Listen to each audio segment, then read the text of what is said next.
All right, it looks like we're live. Right. Let me see what I see. You hear an echo.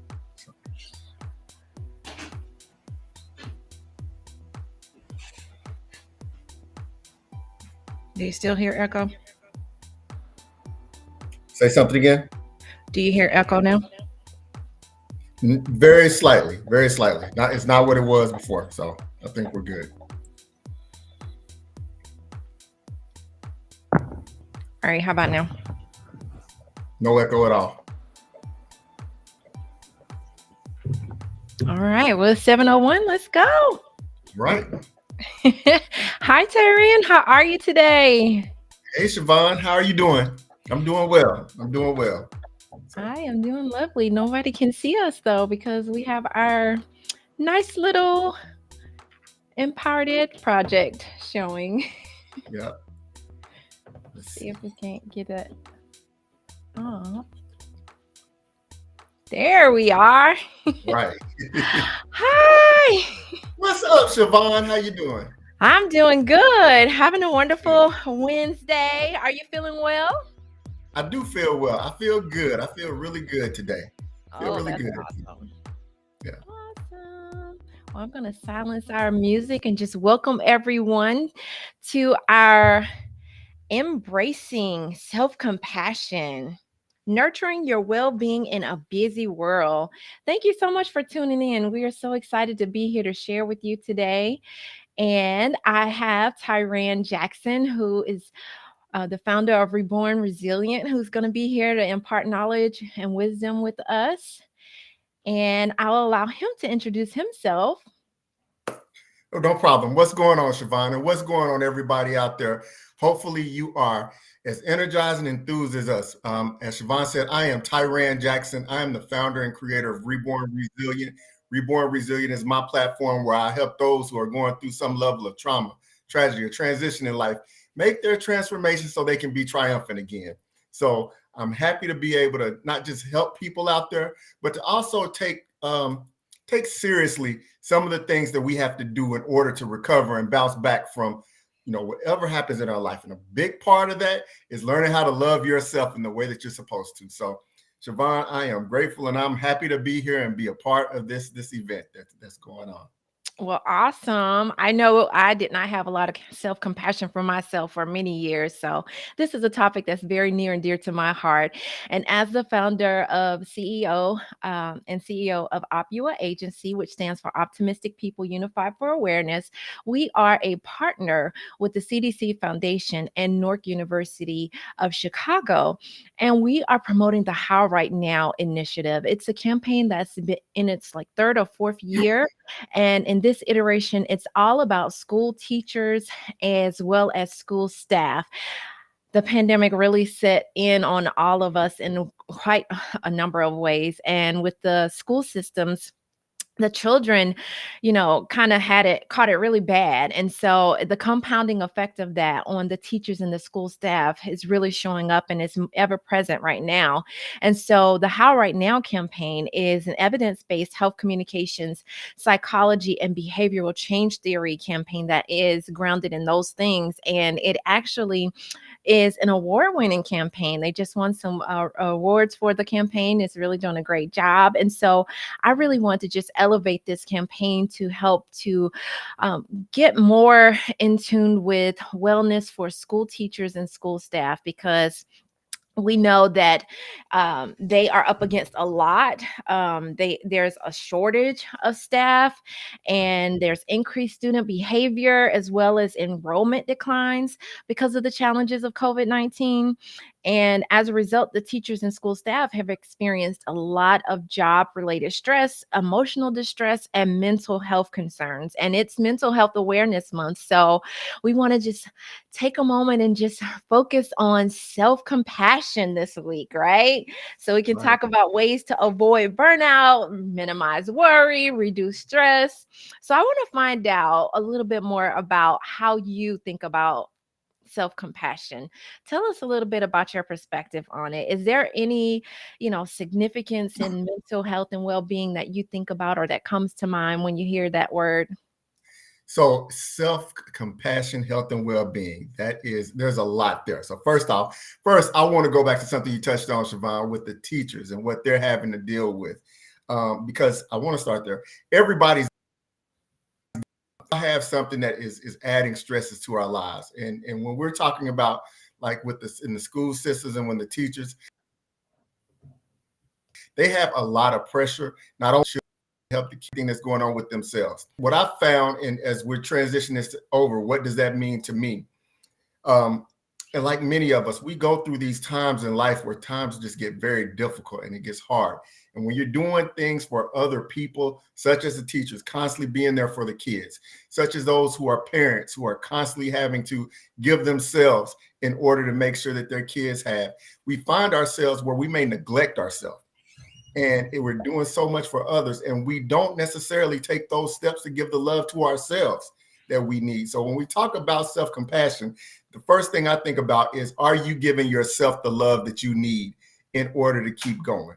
And that trickles into the way that we look at ourselves, the way that we believe in ourselves, the way that we feel from the inside out as well. And that's reflected in the sense that how we actually operate in the world, how we're able to function. So without that level of self-compassion, I don't think we show up fully for the people that we are trying to give everything for.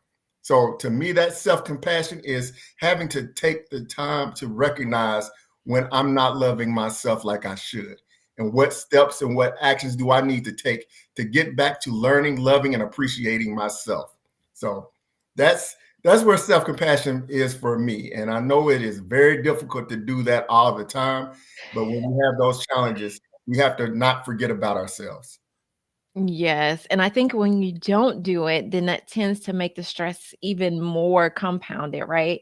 So you have to figure out a way, whether it's just taking a break, a mental break, taking a physical break. I know I like to get up and go to the gym. Sometimes I would like to go and just hang out in the hammock or even just walk to the mailbox. I know my neighbors probably are like, oh my gosh, she just sit there and walk to the mailbox back and forth because they're coming late and then there's no mail there. So I'll attempt to keep going back. But making sure we having those breaks in between, right? Now, when you talk about that inner critic Mm. versus the self-compassionate voice, what comes to mind? Well, that inner critic is always someone who judges yourself, and you think that you're not enough. I think that inner critic is hard on ourselves, and I haven't found too many people who aren't their own worst critic. I know that we operate with the standard, and a lot of times we set our standards so high that we can make it a challenge for us to even achieve what we want to achieve. And what that can do is lead us to thinking that we're failing, and we don't want to fail. We when we do that, that has an effect on our mood, on the way that we feel and we operate.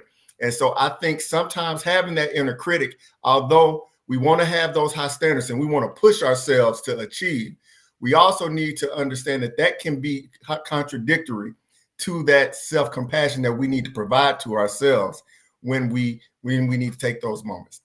Like you said, sometimes we just need to take that deep breath. We need to take that break. We need that stroll to the mailbox in order to be able to just get that moment of peace in the midst of all the chaos that's going on in life.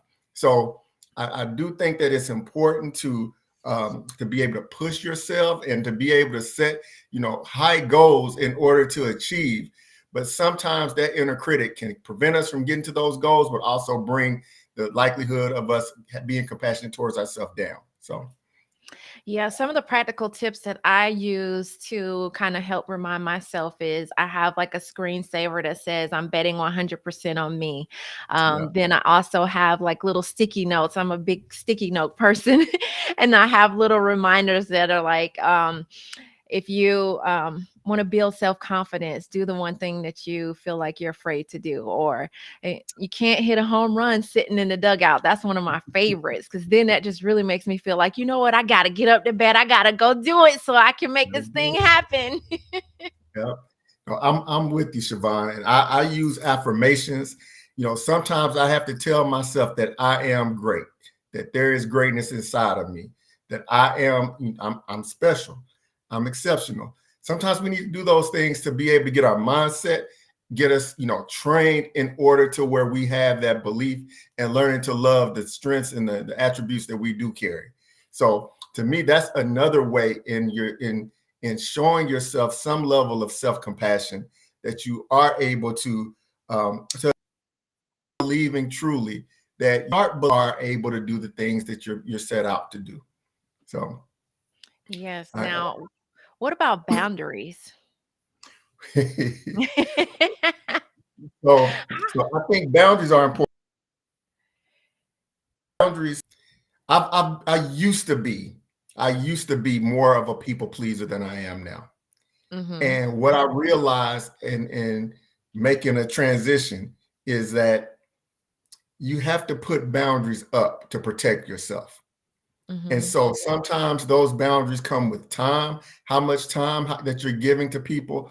Of course, you're going to look out for your immediate family, but everyone doesn't need to take away from you, because I found myself being drained. Mhm. And when you are giving so much time and so much energy to others, and sometimes those people don't respect your boundaries, want to call you at any time or want you to stop what you're doing in order to take care of what they're doing because it's more important. Yes, it's more important to them, but when you look at it from the standpoint of, do you have the energy to be able to give and pour out to that person, you're actually hurting yourself in some of those instances. So I think that it's hard sometimes to be able to establish those boundaries, and sometimes we just don't do it, and we find ourselves deeper into situations before we realize we need. But that shouldn't stop us from when we realize that we're giving too much to establish that boundary and start saying no. No is a perfectly for a lot of different situations. And when we start talking about and looking out for how to give yourself that love, sometimes saying no is actually going to be beneficial to you in order to make sure that that love is available for yourself. Now, what about in the professional world though? Like when you're in a school system, you have, the principal that wants you to do something, you have the counselors that want you to do something, you have the students that are demanding your attention. How do you figure it all out like without feeling like guilty or, being too hard on yourself? I think that that's when you have to probably, when you do have the time, to make sure you're doing the Mhm. things for yourself, making sure that you are talking to others about the challenges that you're facing. So process and strategize, move forward. I don't know if you get past the demand in your life for the because like you said, Mhm. they're getting pressure from the school system, getting pressures from the principal, and then have to be there and be present for the kids. I believe that one aspect or one tip that could help is, we all need to do this in whatever profession that we're in, but understanding our time management. If we can be able to Mhm. carve out a little more time for ourselves and maybe be a little more efficient with some of the other things that we're doing for others, then that may be able to create a little bit of time to be able to just have that deep breath and to be able to find those times and moments to be able to just be at peace and meditate and be able to get yourself together to be able to handle the challenges that are ahead. But yeah, in the for our teachers, I know they give a great deal when it comes to by, and they're underappreciated. So with what we're doing here with this Empower project is to empower now is to be able to help, show a couple of these tips. One thing that I believe in wholeheartedly is when you do have that time, sometimes just taking a moment to journal and be able to write what's going on makes it a little bit easier to be able to at least get clarity on what you're dealing with and how to approach it and move forward. So just one strategy, one tip, but I know that there is so much that that people probably are dealing with, but don't have the time to figure out what actions can I take in order to give myself a little more love. So it's a Mhm. little something Well, there. So Well, I think this is a good time for me to share our anthem video from the teachers to just give a little bit of perspective from real people that have real experiences and they're seeking real transformation. So let's see if I can make that happen. All Can you right. hear it? Yeah, we're good. We're good. Teachers have more and more things to do, and that can be very stressful. The most difficult part of my job is probably not having enough resources. As a teacher, we have never-ending deadlines, never-ending work. There is always something to do. I would say the most stressful part of teaching is everything not related to teaching. So communication with parents, things that are put on you by your administration. The shortage of teachers right now, having to fill a lot of holes and wear a lot of hats. It's very difficult. So when I'm feeling stressed, I wear it right here and then I stop sleeping well. And when I don't sleep well, then I get emotional and then the, the tears come. My whole body just feels very tired. I'm very run down. There are many nights that I've cried. There are many mornings I'm like, oh boy, what is my day gonna look like? How I take care of myself is I actually teach yoga after school twice a week, and I also go for morning walks before school or after school. For me personally, I can disconnect by just being outside. Laughing works a lot. Being able to laugh and to have a sense of perspective, I think humor helps you to bring a distance between what's going around and yourself. The thing that always works for me when work gets super stressful is honestly just my weighted blanket that I have. It just naturally calms my whole nervous system. My advice to people in the teaching profession would be to create a list of 5 to 10 minute coping skill activities, mindful moments that you love, and to make it a routine and a ritual. Each Monday, we call it Wellness Mondays, and we have different people come in to lead yoga or different exercises. Leaning on each other and colleagues in education is essential. You have to. Just finding people that can reassure me that I'm doing my best and that there are people out there who understand me and can help me through these situations. We take care of one another. Education can be a shining light, and it's really the equalizer for everybody. You can have a really bad day at school and still realize that what you're doing is making a bigger difference. We are the best profession in the world next to doctors, and that is my true belief. But even a doctor had a teacher.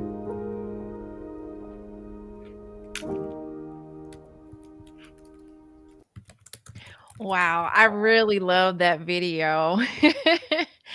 She said, even a doctor had a teacher. How about that? So true, so true. And I think sometimes we forget those things. And so that's one of the reasons why I think teachers are so important, because look, very few people have ever gotten anywhere by themselves. They've been taught how to be able to move forward. So no, I definitely think that's great. And if it weren't for the teachers, we wouldn't be here doing the things that we're doing.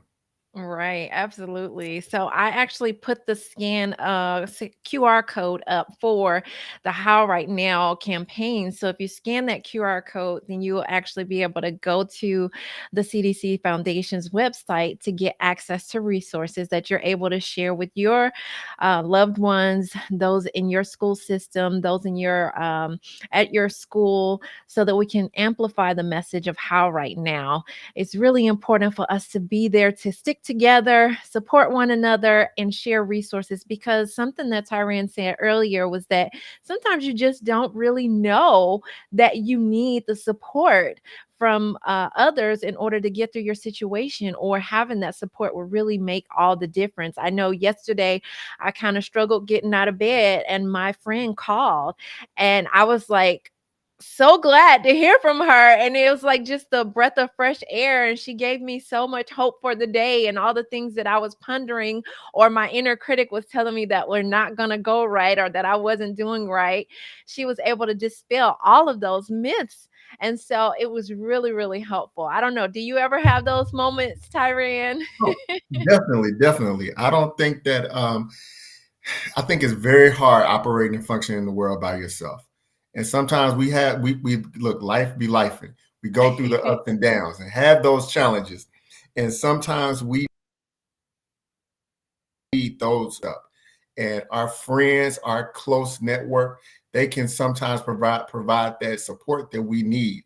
But even still, we need to be able to have those things that we hold sacred, that we know help bring us joy and bring us more happiness and bring us to a place where we're in a better mood afterwards. So having those ways identified to be able to cope with and come to terms with the challenges and just to be able to make things a little bit easier is great. It's important to have a means of being help you when it's time to move forward. Yes. Oh my. So let me see. The next thing I wanted us to talk about was um, practicing self compassion in your daily life. So, how in the world can you incorporate it into your daily routine? I mean, I do with the sticky notes. Is there other things or best practices that you've been able to do and that you found very helpful? Well, so yeah, so one of the things I think it is right habits. And you touched on this earlier. One of the things that I do, I'm one of those people that wakes up in the morning and goes and works out. And getting started doing that, it was a little challenging, but once you get that as a habit, you realize that it helps you out. For me, it is a stress reliever. And I know everybody isn't a morning person, but you got to find when it works for you, but and what works for you. But that is one of the things that gets my day off to a good start when I just go and get there and know that that's going to help me move forward. As far as trying to, as other areas that I really believe in helping for me is I do journal. I have a prompted journal that helps me think about certain particular matters, and it varies every day, but it allows me to assess about what's going on in my life, and in some ways, it starts to allow me to really find those areas that are really pushing that stress on my shoulders, on my back, and it allows me to think of solutions on how to get effort. That exercise does help me realize there are actions I need to take in order to be able to improve my overall happiness, and that self-compassion is part of that. So these are things that work with me for the mental and emotional standpoint to help me live as happy as I possibly can. Oh, wow. That's amazing. And I would say, Samantha just dropped a note in the chat and she said she started exercising in the mornings as well. And it is very difficult, but she's had much better days since she started. And I have to say that that's been my experience as well, because, and even once you get into the habit of doing it, you still sometimes will struggle. But then afterwards, you were like, oh my gosh, I'm so glad I got up and got out and I made it happen for today. So, I just encourage people to really figure out what is your jam and stick to it. I mean, even on those days when it's challenging and it's difficult to do, if you can just muster up enough courage and energy to just get set in motion, then you will probably be glad that you did. Yeah. I love what you said. Find your jam, whatever that is. Be able to find that jam, then go ahead and bump it the way that you should. Let it be part of your life. Yes. I don't know if anyone out there have any questions. I know Tyran is monitoring the chat from Facebook. I am monitoring the chat from LinkedIn. So drop anything in the chat that you have. We are happy to answer. We love to see that you guys are here and engaging with us. We really, really appreciate it. And hopefully you will scan the QR code. Let me put it back on the screen so that you can learn more about the How Right Now campaign, which is an award-winning campaign. And right now we're standing up a lot of support for teachers and school staff so that they can have support and be able to overcome all the stress and challenges that they have on a day-to-day basis. Um, so let's see here. setbacks, Mm. challenges. I know you've experienced more than your fair share of setbacks, Tyrian. So Yeah, yeah. tell me, like, think about some of the more challenging or difficult things that you or hurdles you've overcome. Was there any one, two, or three things that really just kind of helped you get over the hump? So yeah. So I think first and foremost, when it comes to setbacks and challenges, I think one of the things that when we have something major that happens to us to be, it can be life altering, and it can cause you to shift the ways that you think and approach what you're facing, what you're dealing with, and life as a whole. But I do think that it's important to be able to stop, pause, and assess what's going on before actually moving forward. And sometimes we have to. I say this statement that sometimes rest is necessary for healing to take place. Sometimes we have to take that pause and be able to allow ourselves to be able to heal and recover before we actually set back forth, having to face the real challenges in life when we have some significance. I do believe that setbacks are intended to actually create strength within us and create opportunities for us to use that adversity and leverage it in a way to be better versions of ourselves as a result of it. But that's where being able to have that strong foundation, meaning that you've got those habits and that consistency, and that you're already learn how to love yourself and you're practicing. One of the biggest things that I did, and this was revealing to me as I was going through recovery from a tremendous setback, was realize that there was value in actually going to therapy and learning not just to talk and understand and open up about some of the challenges I was facing, but it did allow me to think through solutions to the problems instead of just neglecting or ignoring the problems. And so what that also did was created a level of vulnerability within me. And once I started I started realizing how to deal with this that I might not have been strong enough or capable of dealing with before. So I do think sometimes that there are the right people who can help us identify where those blind spots are. And if we are willing to get that help to can figure out how to not let them impact us as much as they currently do.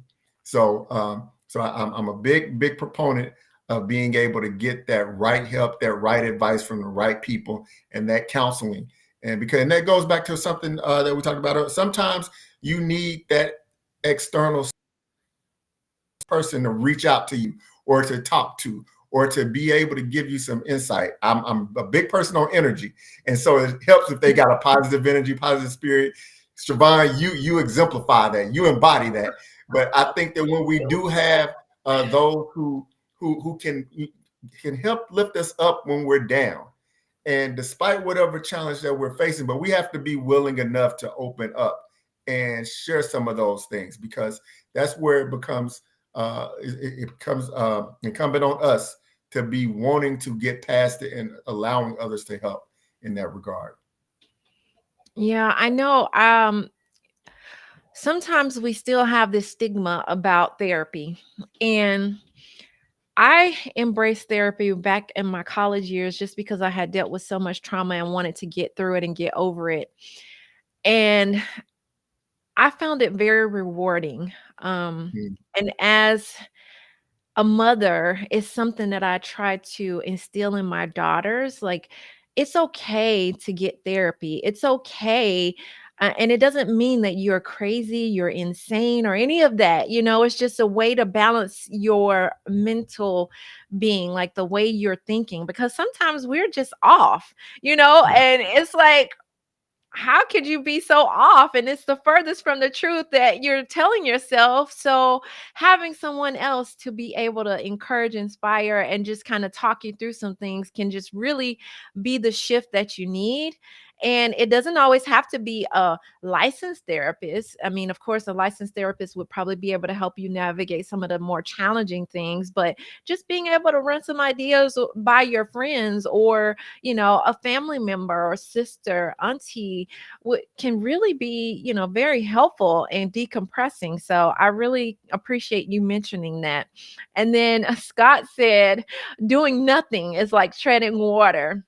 If we tread too long, we'll sink. So you got to get up and get after it. I love that, Scott. Yes, you do. Indeed, you do.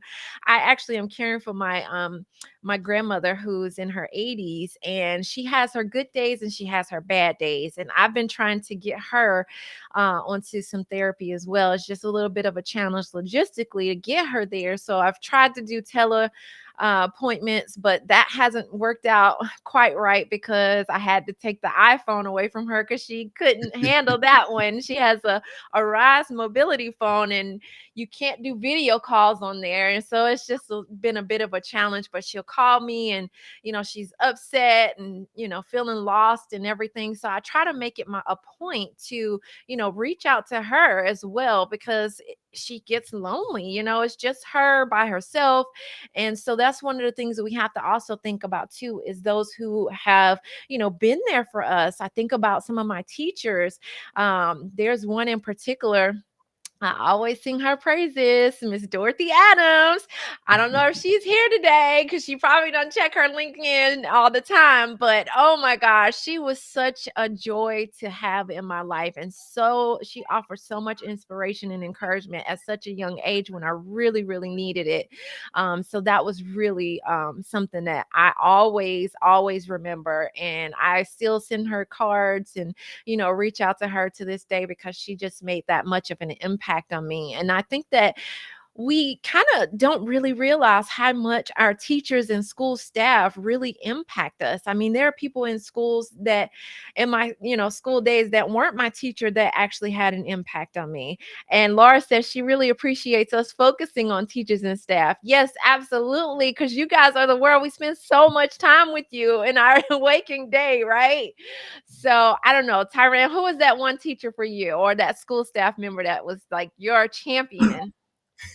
So the teacher, and I've had a number of teachers that have impacted me a significant amount. I do think that it goes overlooked sometimes how, when we're in those impressionable years growing up, how much of an influence those teachers have on us. And the person who stood out the most for me, we called him Coach DJ. He was one of my coaches, and it seemed like I couldn't get away from him if I tried. He was a school teacher for us at high school, but when I played football, he happened to be my position coach in football. When I played basketball, he was my coach when I was playing JV. And then and when I ran track, he was there pushing me as a sprinter doing that. But what I realized is that, even though he was hard in some ways, he could gauge the level of love to be able to provide in order to get the most out of me. And he gave me reason to believe in myself, that not only could I excel, in the classroom, but also on the field and doing other things as well. And sometimes I think when you have those special people who just know how to communicate with you, know how to get the most out of you, and really one of the other things that he taught me was he had a very strong work ethic. And I could see that, and that was present. And sometimes we emulate the things that we are drawn to the most. And I saw that, even though, there were some times where I didn't want to have to get back on that line and run suicide. It was actually making me, a little bit better. And that was something, it's a line between pushing too hard and making sure that you're getting the most out of your potential. And he showed me that. And in some senses of the word, I learned a little bit about resilience. I won't say a little bit. I learned a lot about it without even trying to at those earlier stages. So from a formative standpoint, he did a great deal as far as impacting my life and being able to help me. So Coach DJ, if you're out there, thank you. loved it at the time. I love it now. So Go, Coach DJ. I thought I had my clappers I was looking for so we can yeah, cheer for him. yeah. So awesome. Glad to hear that story. So now you have a company called Reborn Resilient too. And so you're able to offer support to folks as well. Tell us a little bit about that. So yes, so with Reborn Resilient, what I do, like I said, is I've gone through this complete transformation in my life. And I realized that there are certain steps and actions that you can take when you're dealing with trauma, when you're dealing with tragedy, when you're dealing with some major setback. As I said before, we have one or two things. I want to go back to something that Scott mentioned earlier, where he says doing nothing is like treading water. We tread too long, we sink. Well, sometimes when some type of setback hits us, we have a choice that we have to make. We can either make a decision to be able to take the actions and pull ourselves up, or we can do nothing. And when we do nothing, that can pull our demeanor, it can pull our attitude down. We can fall into these states of depression and not being so excited and looking forward to the positive things in life. With Reborn Resilient, I function and serve as a life coach, helping those people who are going through these challenges be able to not just get past the grief or the overwhelm or the shock of what's happened to them, but also, and it's not just for major life altering situations. Sometimes in pushing ourselves in order to deal with the challenges that come up, or sometimes we may not be strong enough, courageous to deal with setbacks when they happen. So with Reborn Resilient, I help finding themselves in this place of being either lost or stuck, be able to assess what is going on in their life and be able to develop those skills to be more resilient and being able to bounce back, but not just bouncing back, but using the challenges that they're running into as the catalyst for creating positive change. And then once you start recognizing what those things are, then designing what life is like once you've built that resilience and you've overcome your grief, your pain, your hurt, or whatever is holding you stagnant in your life. That's where developing the right habits, being consistent, that accountability, where you are actually making lifestyle transformation. You are changing who you are, and you, in a sense, are being reborn.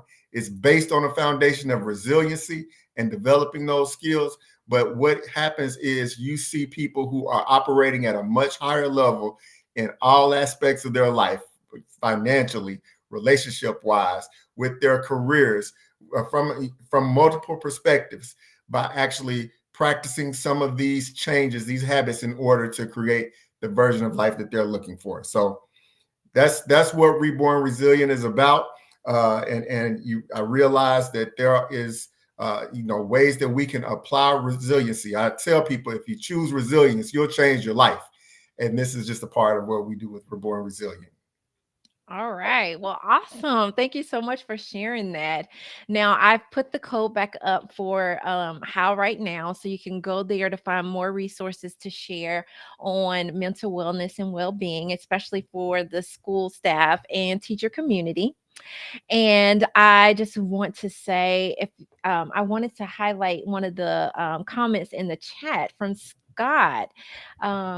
He said, taking an opportunity to speak life.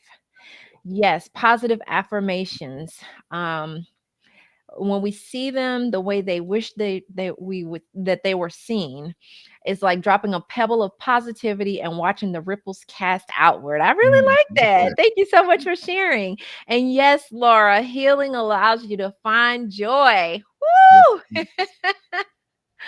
Oh my gosh. Yes. So I am so grateful to be a partner with the CDC Foundation for the How Right Now campaign. I'm so grateful for you all for tuning in.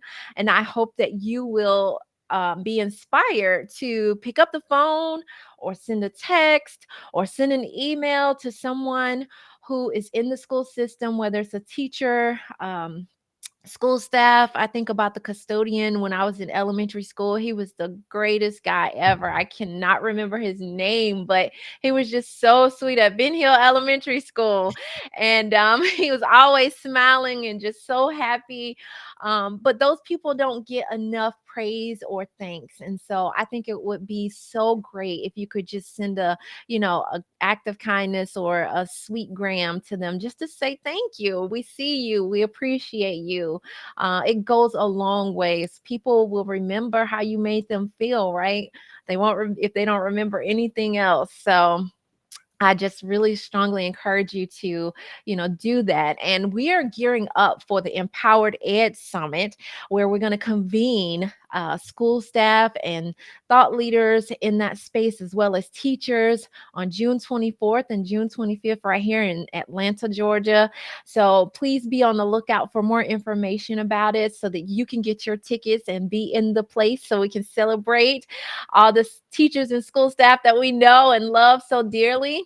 And I just want to say thank you again from the bottom of my heart for tuning in. We will have a series of webinars until then. And next week, we have none other than Steve Bowler, Stand Tall Steve.